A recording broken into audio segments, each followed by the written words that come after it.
오늘 로마서 강해의 40번째 강해입니다. 자, 지난 39번 강해에서 우리는 은혜와 율법의 차이를 살펴보았어요. 그리스도 예수 안에서 믿음으로 의롭다고 여김을 받은 자들은 율법하고의 관계에 있어서 우리 그리스도인들은 율법은 그리스도의 몸으로 인하여 죽임을 당하였다, 그렇게 말씀을 나눴어요. 그러므로 더 이상 여러분과 나는 예수 그리스도 안에 있는 믿음을 가지고 의로워졌기 때문에 율법 아래 있지 않고 그리스도 예수 은혜 아래 사는 자들이라고 말씀을 나눴습니다. 그것을 결혼 관계로 잘 조명을 했지 않습니까? 남편이었던 율법은 죽어버린 거예요. 그 남편이 아직도 버젓이 살아있는데 은혜 아래 살 수는 없는 겁니다. 만약에 그러면 자꾸 율법으로 돌아가게 되는 거예요. 그러면 은혜가 무의미해지는 거라고 그랬어요. 그래서 그 율법 예전 남편은 죽어버렸고 이제 새로운 은혜 남편과 함께 살게 되었다는 겁니다. 그러므로 다시 율법으로 돌아간다는 것은 타당하지 않다는 얘기예요. 다시 율법으로 우리가 정죄받아야 할 이유가 전혀 없다는 것입니다. 만약에 여러분과 내가 은혜 아래 살면서 다시 율법으로 돌아간다면 그것이 간음하는 것이다, 그렇게 역설적으로 표현됐던 것입니다. 그러므로 율법은 죽었다고 해서 완전히 율법이 폐지된 율법 폐지론을 주장하는 건 절대 아닙니다. 율법은 약해진 것도 아니고 눌려져 있는 것도 아니고 죽은 것이지만 폐지됐다는 뜻은 절대 아닙니다. 은혜와 함께 산다는 것은 율법에서 벗어나 새로운 영으로 섬기는 것이라 그렇게 말씀을 했습니다. 그죠? 예, 그것이 지난 시간에 저희가 살펴본 것인데 여기까지 살펴본 다음에 생기는 여러 가지 질문들이 있게 되는 거예요. 그래서 이제 7절서부터 우리가 여러 가지 풀지 못한 질문들을 또 풀어가게 되는 것입니다. 오늘 로마서 강의 40번째에서는 율법과 죄의 관계에 대해서 말씀을 하고 있습니다. 율법과 은혜가 아니고 율법과 죄입니다. 로마서에서 가장 이해하기 어려운 부분이 바로 지금 오늘 여러분이 보시고 계신 바로 이 부분입니다. 그렇기 때문에 머리로 이해하려 하지 마시고 마음으로 이 말씀을 받으시는 축복이 있기를 간절히 바랍니다. 오늘은 그래서 제가 예화를 좀 많이 들면서 쉽게 풀어나가도록 하겠습니다. 우리 잠시 기도드리겠습니다. 하나님 아버지, 어려운 로마서 7장의 부분을 저희가 이제 살펴보려고 합니다. 이제 로마서 거의 반 정도에 저희가 침입하면서 중요한 부분들을 다루게 되겠습니다. 성령께서 우리를 도와주시옵소서.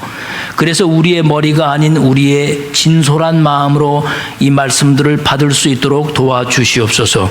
예수 그리스도의 이름으로 기도드립니다. 아멘. 기독교를 논하는 데 있어서 사람들이 가장 불편해하고 듣기 싫어하는 것이 바로 죄에 관한 말씀입니다. 죄는 사람들에게 정말 인기가 없는 주제입니다. 죄에 대해서 흥미를 느끼면서 밤새워 얘기를 할 사람은 없습니다. 만약에 죄를 주제로 내놓고 토론을 하자 한다면 수많은 사람들이 등을 돌릴 것입니다. 죄는 경찰서나 혹은 판사 앞에서나 검사 앞에서나 밤을 새워가며 파헤쳐보고 얘기할 수 있는 거지, 평범한 우리들의 삶 속에서 죄의 문제를 놓고 그렇게 살아갈 수는 없는 겁니다.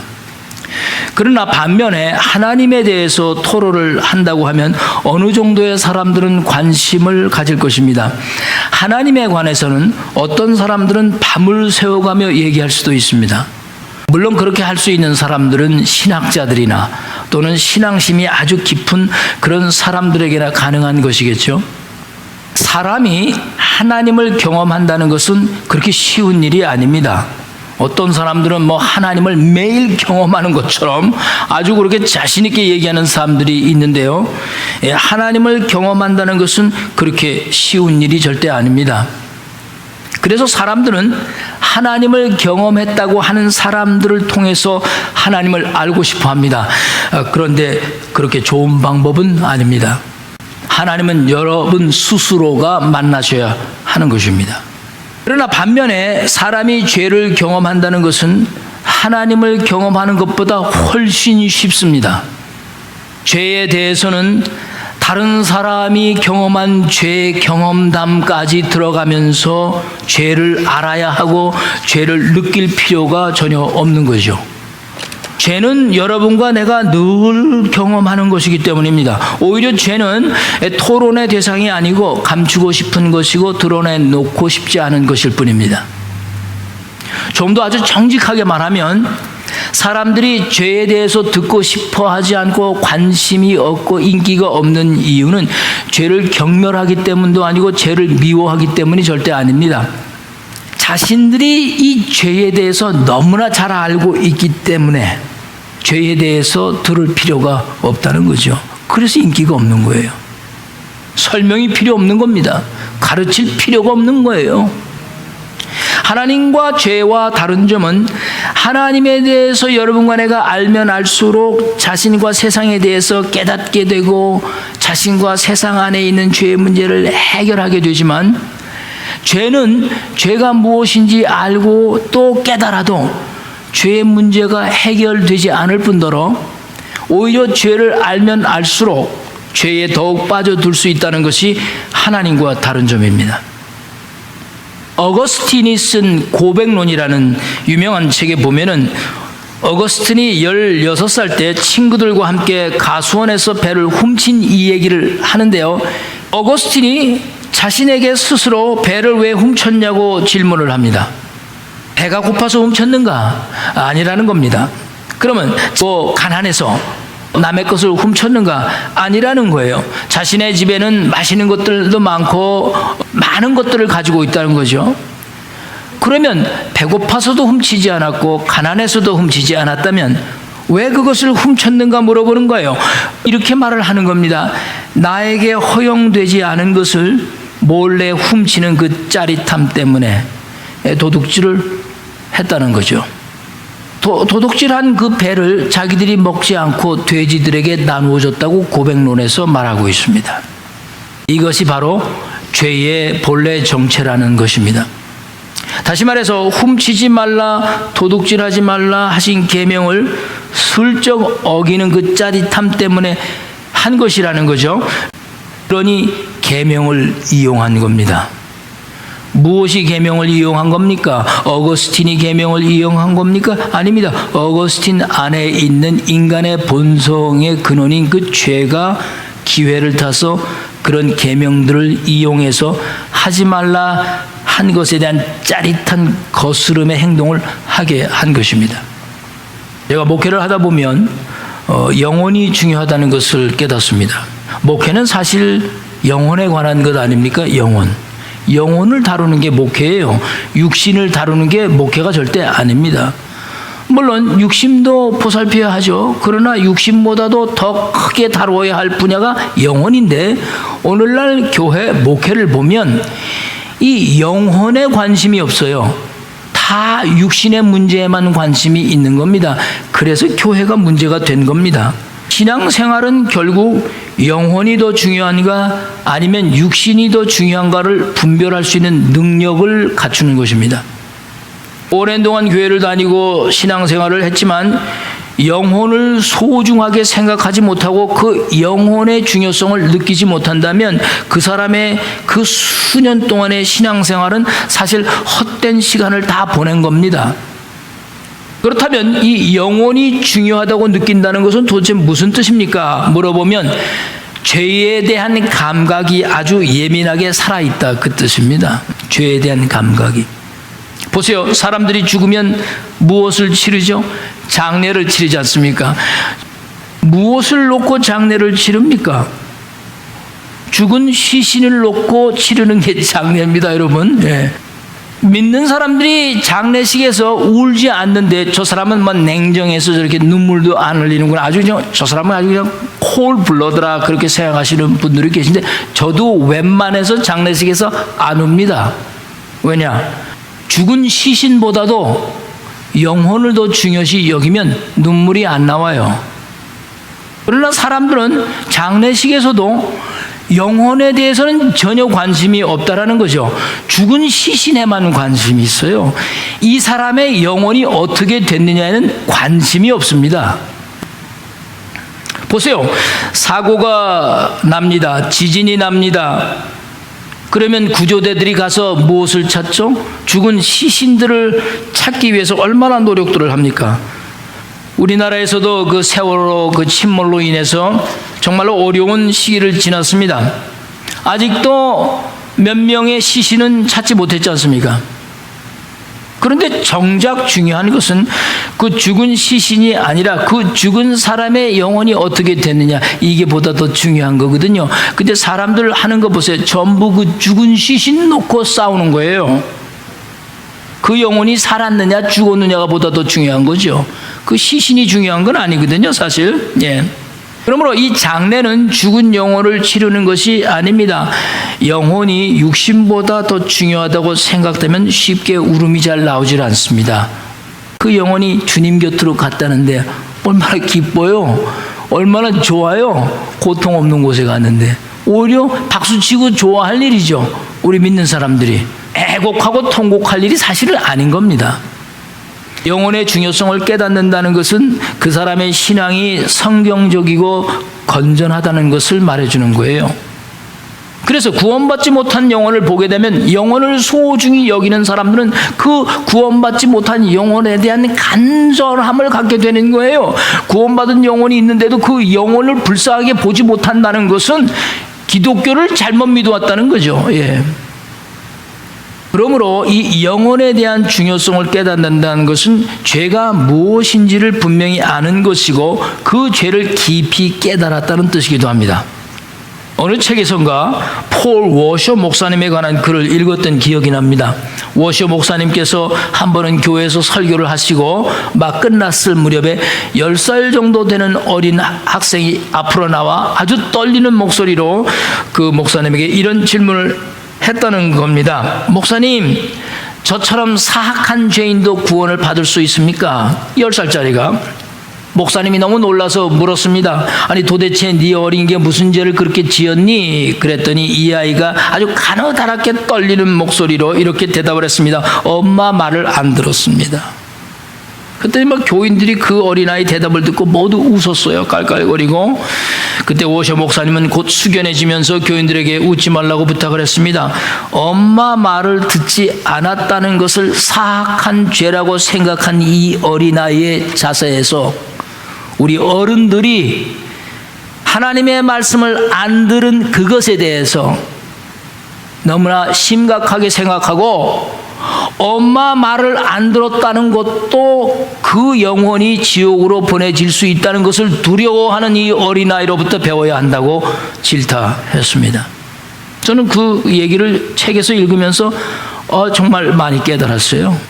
영혼의 중요성을 깨달은 사람들은 죄에 대한 감각이 살아있다는 거예요. 이런 죄에 대한 감각이.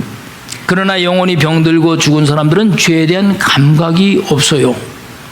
여러분은 오늘 이 아침에 여기 오셔서 이 말씀을 들으시면서 어떻게 생각을 하십니까? 엄마 말을 안 듣는 것을 사악한 죄라고 생각을 하십니까? 그렇다면 하나님 말씀 안 들은 것은 어떻습니까? 도대체 여러분과 나는 영혼이 중요합니까? 육신이 더 중요합니까? 아주 중요한 질문이 아닐 수 없습니다. 그런데 오늘 로마서 7장에서 이런 죄에 관련된 아주 오묘한 말씀을 했습니다. 이제껏 성경에서 죄에 대해서 이렇게까지 표현한 적이 없었어요. 죄에 대해서 성경이 무엇이라 말씀했는지 우리 8절 말씀을 가서 한번 다 같이 읽어보도록 하겠습니다. 8절 말씀이 되겠습니다. 그러나 제가 기회를 타서 계명으로 말미암아 내 속에서 온갖 탐심을 이루었나니 이는 율법이 없으면 죄가 죽은 것임이라. 여러분 지금 성경에서 가장 심오한 말씀 한 절을 읽으셨습니다. 죄와 율법의 관계에 대해서 성경이 밝혔는데요, 참으로 이해하기가 어려운 말씀 아닙니까? 율법과 죄의 관계를 이해하기 위해서 제가 먼저 겪은 실제 생활의 예화를 하나 들어드리겠습니다. 오늘 이런 예화들이 좀 많습니다. 제가 신학교 재학 시절에 사회봉사 활동으로 아주 그 음주운전 교육 SB38 프로그램이라고 하는 한인들 상대로 약 2년 정도를 봉사했었습니다. 제가 담당한 케이스는 주로 2번 이상 음주운전 걸린 현행범들이 잡혀가지고 판사 앞에서 판결을 받고 저한테 보내줘 오는 사람들입니다. 아마 2년 동안에 제가 만났던 수많은 사람들이 있어요. 놀라지 마십시오. 장로님들 되게 많이 만났고요. 예. 제가 봉사하던 교회 장로님도 만났습니다. 교회 가면 100m 전서부터 인사하면서 옵니다. 장로님이. 그래도 비밀을 지켜줬죠, 끝까지. 예. 근데 이런 사람들은 2번 이상 음주운전을 해서 걸려가지고 판결받고 온 사람인데 1년 동안 저와 함께 교육을 받는 겁니다. 그 긴 기간을 말이죠. 보통 지금은 법이 바뀌었습니다만은 그때 90년대니까 음주운전을 2번 이상 걸리면 그 당시에는 자동차에다가 음주 측정기를 달게 법으로 정해져 있습니다. 그리고 운전하기 전에 음주 측정을 불어야만 합니다. 만약에 그거 안 불면 시동이 안 걸려요. 근데 한국 사람은 하여튼 기가 막히게 머리가 좋아가지고 시동 걸고 갑니다. 불지도 않고. 근데 한 30분 가다가서는 또 이제 걸리죠. 예. 이 정도 되면 대부분 알코올 중독 상태에 있는 사람들이라고 볼 수가 있죠. 제가 만난 사람들은 거의 그랬습니다. 그런데 그들이 교육을 받으면서 항상 주장하는 일괄적인 태도가 있습니다. 오는 사람마다 다 똑같습니다. 한 명도 틀리지가 않아요. 자신이 술을 먹고 운전하다가 경찰에 붙잡혀 유죄 판결을 받고 감옥에 가게 된 것에 대해서 아니면 벌금을 내게 된 것에 대해서 법이 자신을 감옥에 보냈다고 생각을 한다는 점입니다. 법이. 그런데 사실은 법이 그들을 감옥에 보낸 것이 아니죠. 물론 법이 그들이 저지른 음주 운전에 대한 위반 행위를 입증을 했습니다. 그리고 판결을 내리게 한 것은 법입니다. 하지만 법이 그들을 감옥에 보내고 벌금을 내게 한 장본인은 아니거든요. 그들을 감옥에 보낸 것은 법이 아니라 그들 자신이 저지른 죄 때문입니다.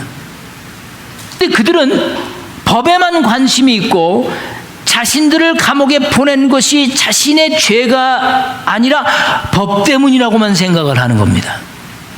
다시 말하면 술을 먹고 운전하지 말라 하는 법이 있습니다. 그 자신들의 술 먹는 습관이 죄가 돼버린 겁니다. 그 법으로 인해서 자기 먹는 술이 죄가 됐다는 거예요. 이런 상태가 무엇을 의미하냐 하면요, 죄에 대한 감각이 예민하지 못하다는 뜻입니다. 죄에 집중을 하지 못하고 법에만 집중을 하는 겁니다. 저는 그 교육을 하면서 그것을 그때 발견했습니다. 그것을 고치는데 1년도 더 걸려요. 그 생각을 바꾸는데. 오늘 본문에서 성경이 율법과 죄의 관계를 설명하는 것이 바로 이런 이치와도 같은 거예요. 성경에 뭐라고 그랬어요? 죄가 무엇을 탔다고 그랬어요? 기회를 타서 무엇으로 말미암아? 계명으로 말미암아라고 했어요. 여러분과 내 속에서 온갖 탐심을 이루었다. 여기서 내라는 이 1인칭 단어 모두를 포함한다고 보셔야 됩니다.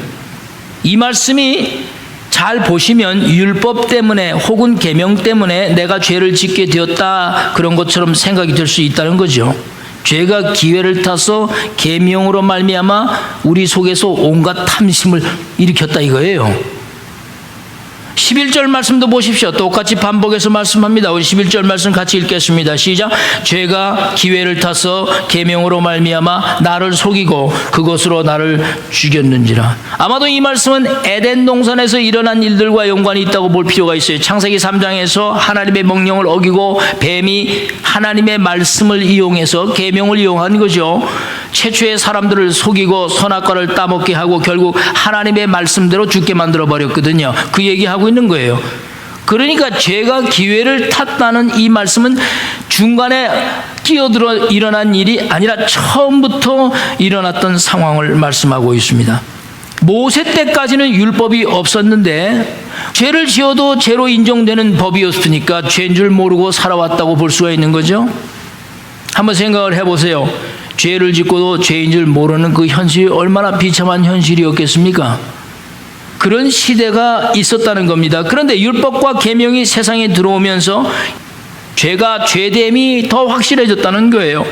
오늘 본문 7절 말씀을 유심히 살펴보십시오. 율법으로 말미암지 않고는 내가 죄를 알지 못하였으니라고 말씀하지 않습니까? 이 말씀은 지금 계속해서 6장에서도 사도 바울이 해오고 있었던 말씀입니다. 그리고는 율법이 탐내지 말하지 아니하였다면, 가르치지 아니하였더라면 내가 탐심을 알지도 못하였으리라고 말씀하고 있어요. 그러니 율법이 주어지기 전에는 탐심을 했어도 그것이 탐심인 줄 몰랐고 죄인 줄 몰랐다는 거예요. 계명으로 말미암아 계명이 들어오고 난 다음에 내가 그렇게 마음을 먹은 것이 죄구나, 내가 그렇게 행동을 하는 것이 바로 죄구나라고 알게 되었다는 거죠. 그것뿐만이 아니라 8절 말씀을 다시 보시면 계명으로 말미암아 내 속에서 온갖 탐심을 이루었다고 말씀을 하잖아요. 그러니 정상적인 생각을 가지고 있는 사람들이라면 당연히 율법 때문에 내가 죄를 더 짓게 되었구나라는 생각이 들 것입니다. 그러니까 7장은 여러분과 내가 이미 5장과 6장에서 살펴본 그 말씀을 다시 반복해서 사도 바울이 설명하고 있는 거예요. 5장 20절에 뭐라고 말씀했어요? 돌아가셔서 한번 보십시오. 율법이 들어온 것은 무엇을 더하게 하려 함이라? 범죄를 더하게 하려 함이라. 그러나 죄가 더한 곳에 은혜가 더욱 넘쳤나니. 지금 이 말씀을 7장에 가서 다시 설명을 하고 있는 겁니다. 그런데 오늘 본문 말씀에는 죄와 율법에 관해서 두 가지 중요한 질문을 던지고 있어요. 첫 번째 질문이 7절 말씀에 있습니다. 어떤 질문을 했습니까? 율법이 죄냐? 그렇게 질문을 한 거예요. 그리고 두 번째 질문 13절입니다. 어떤 질문이었습니까? 선한 것이 내게 무엇이 되었느냐? 사망이 되었느냐? 이게 두 중요한 질문을 던졌어요. 다시 말해서 여기서 선한 것이라는 것은 율법을 얘기하는 거예요. 그럼 도대체 율법이 내게 사망이 되었냐? 기회를 타서 계명으로 말미암아 율법으로 말미암아 더 죄를 짓게 되었다면 그러면 율법이 죄냐? 그렇다면 이 율법이 사망이 되었느냐? 답이 무엇입니까? 그렇지 않다. 그럴 수 없다. 지금까지 살펴본 말씀들을 보면은 율법 때문에 죄를 범한 것처럼 생각이 들었거든요. 5장 20절도 그렇게 얘기를 했으니까. 그래서 어떤 사람들은 그렇다고 주장하는 사람들이 있는 거예요. 참 답답한 거죠. 율법 때문에 죄를 알게 되었고 그 죄가 기회를 틈타 계명을 이용해서 우리 안에서 온갖 탐심을 이루었다고 말했으니까, 그리고 사망에까지 이르게 되었다고 했으니까 제대로 생각을 하면 당연하게 율법은 절대 좋은 것이 될 수 없다. 율법 폐기론을 주장하는 겁니다. 아마도 로마 교회 안에 그렇게 율법 폐기론을 주장하는 사람들이 있었다는 거죠. 그래서 사도 바울이 그렇게 생각하는 사람들이 있다는 걸 미리 감지하고 7절에 율법이 죄냐? 13절에는 율법이 사망이 되었느냐? 절대 그럴 수 없다라고 중요한 질문을 던지고 답을 한 것입니다. 제가 기회를 타서 율법과 계명을 이용해서 여러분과 나를 속이고 죄를 더 짓게 한 것은 율법의 잘못이 아니고 무엇 때문이라는 겁니까? 죄 때문이라는 거예요. 죄. 법에다가 초점을 맞추지 말아라. 죄에다 초점을 맞춰라. 음주운전자가 2번 이상 걸리고 잡혀와 가지고서는 법이 나를 감옥에 보냈다라고 생각하는 그 이치와 똑같은 거죠. 법이 그를 죄짓게 한 것이 아니었습니다. 법을 알았어도 그가 법을 무시했기 때문에 유죄 판결을 받은 것입니다. 그게 죄인 겁니다. 율법과 계명 때문이 아니라는 것이죠.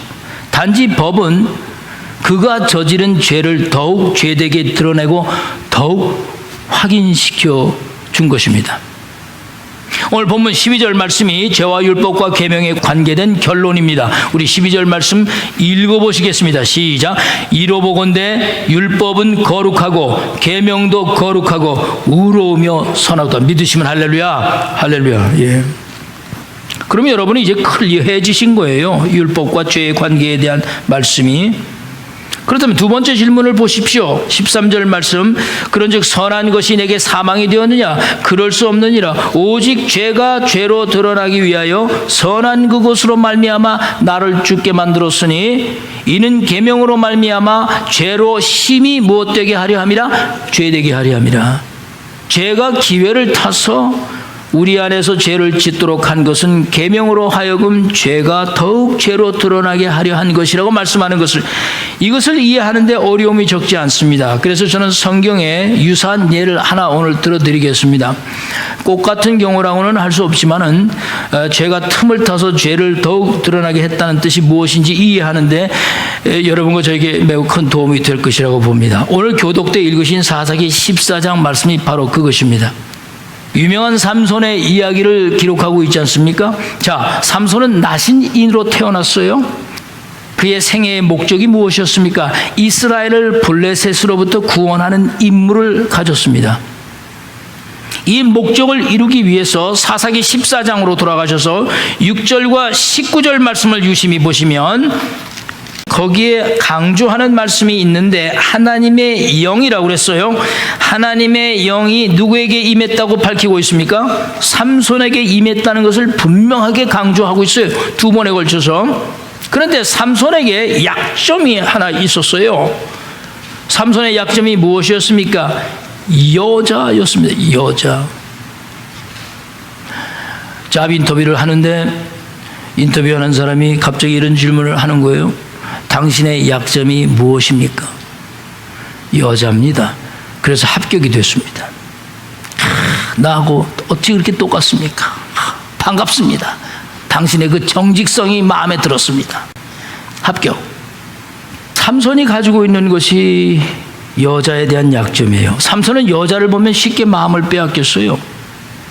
14장에 보면은 삼손이 블레셋 여인을 보고 마음에 들어 아내를 삼고자 했다고 했잖아요. 16장에도 보면 기생을 보고 마음에 들어서 또 똑같은 일이 벌어집니다. 여자만 보면 삼손은 마음을 빼앗겨요. 오늘 본문에는 블레셋 여자를 아내로 삼고 싶어하는 삼손을 부모들이 반대했음을 기록하고 있어요. 부모님들이 이렇게 얘기하는 거예요. 이왕이면 이스라엘 백성 중에서 아내를 택하지 왜 블레셋 사람의 여자를 아내로 삼으려고 하느냐 하고 반대를 하고 말렸지 않습니까? 그럼에도 불구하고 3절 말씀을 보십시오. 삼손은 자신이 그 여자를 좋아하니까 부모가 가서, 세상에 이런 자식이 어디 있어요? 부모가 가서 누구를 데려오라고 그랬어요? 그 여자를 데려오라는 거예요. 그러나 중요한 말씀은 4절입니다. 우리 4절 말씀을 함께 읽어보도록 하겠습니다. 준비되셨죠? 시작. 그때에 블레셋 사람이 이스라엘을 다스린 까닭에 삼손이 틈을 타서 블레셋 사람을 치려함이었으나 그의 부모는 이 일이 여호와께로부터 나온 것인 줄은 알지 못하였더라. 이 말씀에서 중요한 것은 당시에 누가 누구를 다스리고 있었는지를 아는 것이 중요합니다. 누가 누구를 다스렸습니까? 이스라엘이 블레셋을 다스리고 있었습니까? 아니면 블레셋이 이스라엘을 다스리고 있었습니까? 블레셋이 이스라엘을 다스리고 있었습니다. 성경은 분명히 블레셋이 이스라엘을 다스리던 때라고 말씀을 하고 있어요. 이것이 중요한 겁니다. 그 다음에 중요한 말씀이 삼손이 무엇을 탔다고 그랬어요? 틈을 탔어요. 이게 두 번째로 중요한 말씀이에요. 여기에 삼손이 틈을 탔다고 한 그 틈이라는 것이 무엇이냐 하는 게 중요하죠. 그 틈이 무엇입니까? 바로 블레셋 여자를 보고 마음에 들어서 부모님한테 가서 그 여자를 데려다가 아내를 삼고 싶습니다. 그게 틈입니다. 세 번째로 중요한 말씀이 뭡니까? 삼손이 틈을 타서 무엇을 치려했다고 했어요? 블레셋 사람을 치려함이었으니 이게 중요한 말씀이에요. 이것은 겉으로 보기에는 삼손이 여자 때문인 것처럼 보이지만은 실제로는 틈을 탄 이유를 밝히고 있어요. 틈을 탄 이유가 뭐예요? 여자를 이용해서 블레셋 사람을 치려 한 것이었는데 이 사실을 아무도 모르고 이 사실을 누가 주관했다고 얘기하고 있습니까? 여호와께서 한 일임에도 불구하고 부모들도 모르고 아무도 모르고 있었다는 거예요. 삼손 자신도 아마도 몰랐겠죠. 이렇게 삼손이 여인을 향한 불같은 탐심을 통해서 블레셋을 치기 위함이었다는 것은 참으로 놀라운 사실이 아닐 수 없습니다. 이렇게 틈을 타서 여인을 이용한 바로 이것을 하나님께서 하신 일이라고 성경은 밝히고 있어요. 하나님이 그렇게 허락하신 이유가 뭐예요? 블레셋을 치기 위함인데 그것은 하나님의 백성이 누구인지를 분명히 알리려고 하는 거예요. 블레셋이 하나님의 백성이 아니고 누가 하나님의 백성? 이스라엘이 하나님의 백성이라는 걸 더 드러내게 하기 위해서 삼손의 탐심을 이용해서 기회를 타서 그 일을 하셨다는 겁니다. 그 후에 어떻게 되었습니까? 우리가 15장을 읽지 않았지만 15장을 읽어보면 삼손이 여우 300마리를 잡아가지고 꼬리를 다 연결한 다음에 그 연결한 부분들마다 횃불을 엮어가지고 불을 붙인 다음에 그 여우를 풀어주었습니다. 그러자 여우가 다니면서 블레셋 사람들의 곡식과 포도원과 감람나무를 다 불살라버렸어요. 그 여인이 삼손을 이용해서 수수께끼를 푸는 거에 대한 화풀이를 한 거죠. 하나님이 계획하신 일들이 있는 거예요. 그죠? 이것을 보고 분노한 블레셋 사람들이 복수하기 위해서 삼손의 장인과 그 여자를, 아내를 불살라 죽였다고 했습니다. 그때 삼손이 자신의 장인과 아내를 죽인 이유를 들면서 나귀 턱뼈 하나를 길에서 주워가지고 블레셋 사람 1000명을 쳐 죽였습니다. 그 일이 있은 후 20년 동안 블레셋이 이스라엘을 다스릴 수 없었다. 성경 그렇게 기록하고 있어요. 저는 이 틈을 탄 이 이야기가 로마서 7장에 죄가 틈을 타서 계명을 이용해서 탐심을 이루었다는 그 말씀과 깊은 연관이 있다고 저는 보고 있습니다. 그러므로 로마서에서 죄가 틈을 타서 계명을 통해서 죄를 더욱 짓게 된 것은 죄를 더욱 드러나게 했던 것처럼 율법이 나빠서가 아니라, 율법이 죄가 돼서가 아니라, 계명이 죄처럼 악하기 때문이 아니라, 죄가 기회를 타서 그 계명을 통해서 죄를 드러나게 한 것은 누구의 섭리였다고 말씀하는 거예요? 하나님의 섭리였다. 그 말씀입니다. 그것은 죄가 계명을 이용한 것이 아니라 하나님께서 죄를 다스리게 하기 위해서 계명을 사용토록 허락하신 것뿐이다. 그 뜻입니다. 그러니 계명이 나쁜 것이 아니고 율법이 나쁜 것이 아닙니다. 설교를 정리하겠습니다. 알래스카에 사는 에스키모인들이 늑대를 사냥할 때 흔히 쓰는 방법입니다. 좀 무서워요. 시퍼렇게 날이 선 칼에 죽은 동물의 피를 묻히고 난 다음에 차가운 물 속에 넣어 얼음이 얼리게 합니다. 칼 주변에 동그라니 얼음이 이제 얼리겠죠. 그리고는 그 얼음이 붙은 칼을 가지고 늑대들이 다니는 길목에 메워 놓습니다. 그러면 늑대들이 수마일 밖에서 그 피 냄새를 맡고 와서는 그 얼음을 핥아먹기 시작을 해요. 나중에는 혀의 감각이 없어지거든요. 차가우니까. 자기 혀가 베이는 줄도 모르고 계속 핥습니다. 결국 칼에 묻어있는 피가 아니고 칼로 인해서 상처를 입은 자기 혀에서 흐르는 피를 계속 핥아먹다가 결국은 피를 다 쏟고 죽어버리는 거죠. 죄에 대한 감각을 잃어버리고 죄에 대해서 예민하지 못하면 결국 사망에 이른다 하는 하나님의 말씀을 예화로 잘 표현한 겁니다. 율법에 대해서도 사도 바울이 부정적인 표현을 했습니다. 율법이 나쁘고 죄가 되고 사망이 될 수 있기 때문에 그런 표현을 쓴 것이 아닙니다. 율법과 계명은 오늘 본문 12절 말씀에 분명히 선하고 거룩하고 의로운 것이라고 말씀하고 있어요. 문제는 죄라는 거예요. 진짜 문제는 뭐냐? 죄에 대해서 무감각해졌다는 거예요. 죄에 대해서 예민하지 않다는 거예요. 그러므로 율법이나 계명 자체가 죄의 능력을 가진 것이 아닙니다. 죄가 율법과 계명을 이용하는 것입니다. 그러나 하나님께서는 죄가 틈을 따서 계명을 이용하도록 허락하셨습니다. 왜요? 죄가 죄로 더욱 드러나도록 하기 위함이었습니다. 그러니까 하나님께서는 이 율법과 계명을 통해서 여러분과 나로 하여금 죄를 더 드러나게 하시는데 그 이유는 가려져 있는 이 죄에 대한 감각을 깨우치기 위함입니다. 우리는 이 세상에서 살다 보면요, 이 죄에 대한 감각을 쉽게 잃어버립니다. 그래서 그 늑대 모습처럼 자신의 욕망을 위해서 그렇게 살다가 결국은 사망해버리는 거죠. 그러므로 우리가 계명을 통해서 구원을 얻을 수는 없지만 이 계명과 율법은 여러분에게 유익이 될 수 있는 것이고 또 그것을 지켰다고 해서 구원에 이를 수는 없지만 그것으로 인해서 여러분과 나의 죄가 더욱 드러낼 수 있도록 해주는 도구로서의 역할을 하는 것입니다.